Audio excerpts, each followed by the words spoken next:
C'est parti pour la communication bienveillante. Introduction. Je vais vous partager les principes clés, phares de la communication bienveillante, avec aussi, je vais développer un peu l'outil OSBD, mais pas énormément. Si jamais ça vous intéresse, j'ai le programme Retour à l'essentiel qui est essentiellement sur la communication bienveillante. Là, je vais vous transmettre seulement quelques pépites. Et je vais commencer tout de suite. La communication bienveillante est une manière de parler avec soi-même. Et au-delà d'être une manière de parler, c'est une manière d'être, d'observer. C'est prendre soin de la qualité d'écoute et de la qualité de présence qu'on a avec nous-mêmes. C'est une façon d'être au monde qui a pour intention la connexion. La connexion avant le résultat. C'est vraiment comment est-ce que j'entre en lien avec l'autre, comment est-ce que j'entre en lien avec moi, bien au-delà des mots. Bien au-delà des mots. C'est comment est-ce que je porte ce regard de l'amour sur moi en fait et de douceur. Peu importe ce qui me traverse, que ça soit agréable ou désagréable. La communication bienveillante, on l'utilise principalement quand on ressent des tensions, quand il y a des conflits intérieurs, extérieurs.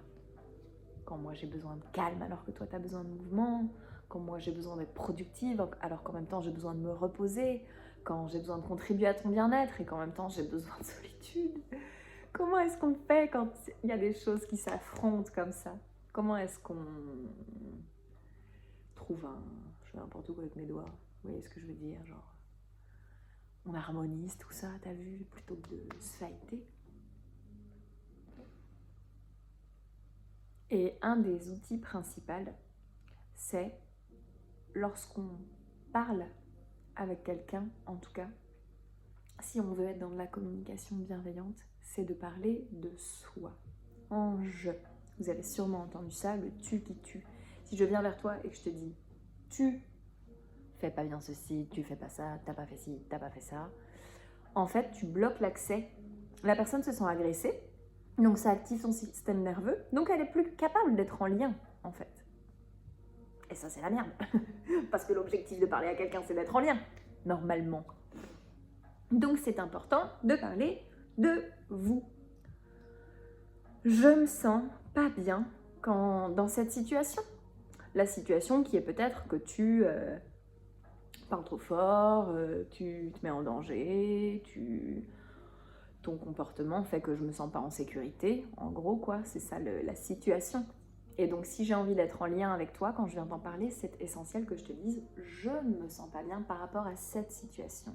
J'ai besoin d'être rassurée, j'ai besoin de m'exprimer, j'ai besoin de je. C'est ok de parler en moi, je. C'est juste abusé qu'on culpabilise de parler de ce qu'on ressent. Enfin bon, je ne vais pas m'emballer là-dessus. Mais donc vraiment, lorsque vous parlez à un enfant, s'il vous plaît, évitez le tu.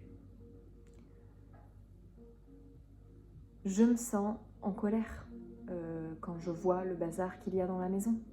Je me sens triste quand je comprends que tu m'as menti. Je me sens inquiète parce que je comprends pas en fait. Je. Hyper important. Si jamais vous êtes en galère parce que vous voyez pas comment transformer une phrase du tu en je, n'hésitez pas à venir me demander. Autre pépite de la communication bienveillante. S'assurer de la disponibilité de l'autre quand vous voulez entrer en lien avec l'autre. S'assurer de votre propre disponibilité si vous avez envie d'entrer en lien avec vous-même.